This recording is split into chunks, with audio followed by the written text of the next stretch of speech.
Dan Bongino has been on a wild ride. He went from Epstein crusader to joining the Trump administration to then help cover up the Epstein crimes as well as Epstein's accomplices to realizing, oh, actually MAGA doesn't like when you do that. So then he claimed that if Trump doesn't fire Pam Bondi, I'm out of here. And then he was out of there. For 2 days, he refused to do his job, and then he came back all sad, and Pam Bondi was 100% not fired. So Bongino's ultimatum was set aside. And for the most part, since then, you haven't really heard anything from him because he's in a very difficult position where he was reminded by all the higher ups that he really has no power and they don't care if he leaves. And so he's now getting a demotion, the latest bit of insult to the injury. He's now gonna be sharing duties as co-deputy director of the FBI with Missouri Attorney General Andrew Bailey. But don't worry, he's not mad about it. He tweeted, "Welcome," with 3 flags. Yeah, everybody loves when that happens to their job. He's not crying at all in his office next to Kash Patel where he can hear the toilet being flushed every time. No, his life is so great.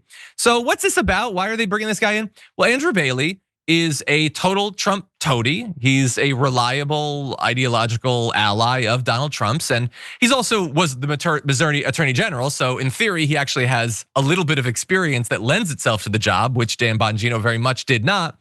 And so it could be that this is the end of the humiliation tour of Dan Bongino, or it could be this is just a pretext to him going back to his podcast again a month or two, being evicted from the administration, and then he can work to try to win MAGA back over, which I will remind you, he kind of tried to do a few weeks ago in a very vague way. So he put up this long message. Remember, this is when people are mad at him because he was covering up for the most notorious sex predator in American history. And he goes on to say, "What I have learned in the course of our properly predicated and necessary investigations into these aforementioned matters," he's definitely looking up vocabulary words, "has shocked me down to my core. We cannot run a republic like this. I'll never be the same after learning what I've learned." When the deputy director of the FBI is writing tweets like it's a YouTube clickbait thumbnail, you know that he's going super hard trying to win people back over. What he's doing there is saying, so like I used to talk about the deep state and how I was gonna root it all out. Well, now I'm part of the deep state and I'm not cool anymore. So what if there was a deeper state? And I'm never gonna tell you who it is, what it's about. You got nothing, it's super vague. It does leave me, Sabrina, with one final follow-up question though. Where them Epstein files at, Dan? I know you're not doing much the last couple weeks. Could you see fit to spend a few minutes releasing the files? But I don't think he's gonna do that because no matter how many references to the deep state he might make, he is still an active participant in the cover-up of Epstein's crimes and Maxwell's crimes. Is Dan Bongino saying anything about Ghislaine Maxwell being moved to a cushy new little resort to stay at? No, because he's in on the cover up. He's just in a very pathetic way trying to distract MAGA from that dark realization. What do you make of this? I think it's interesting that a lot of conservative Republican voters that this is the issue, the party of family values and pro-life. They don't care as much about families violently being torn apart and terrorized by ICE right now.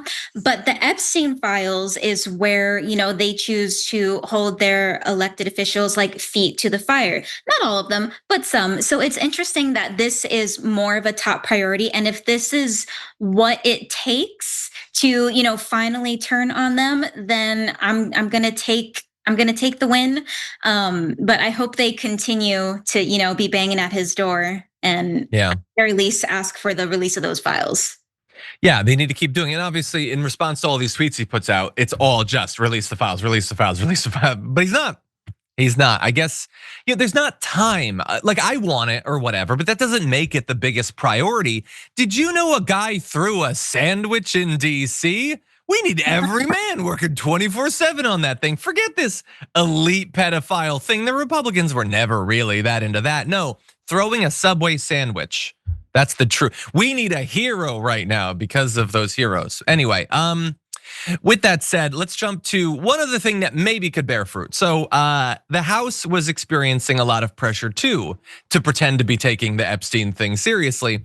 So James Comer was like, I want the Epstein files. And now supposedly, starting on Friday, some of the files will be given to James Comer, not to us. They're not being released. They're not going to be put online. They're not being put in binders and being handed to influencers or whatever. Some are being given to one of the most corrupt members of the Republican caucus. And so that's cool.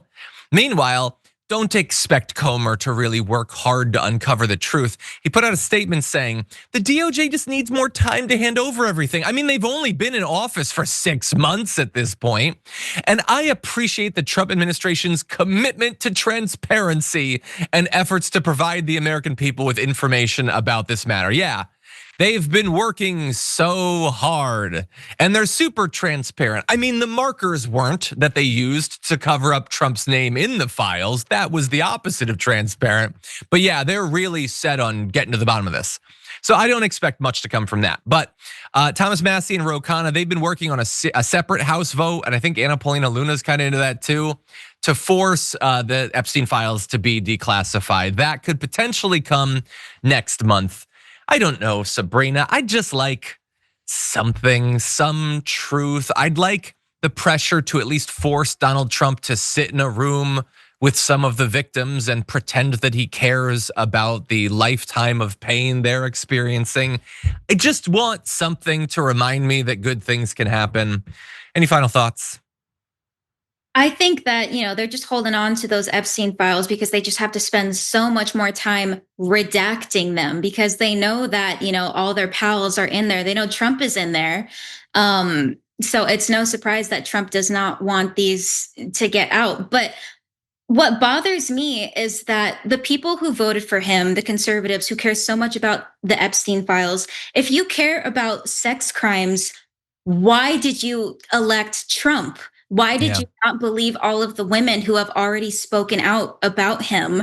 You don't actually care about sex crimes if it gets you, if it gets you what you want, because your leader is one of like the biggest sex pests of them all, and they're perfectly fine with it. So I am a little bit confused by the hypocrisy.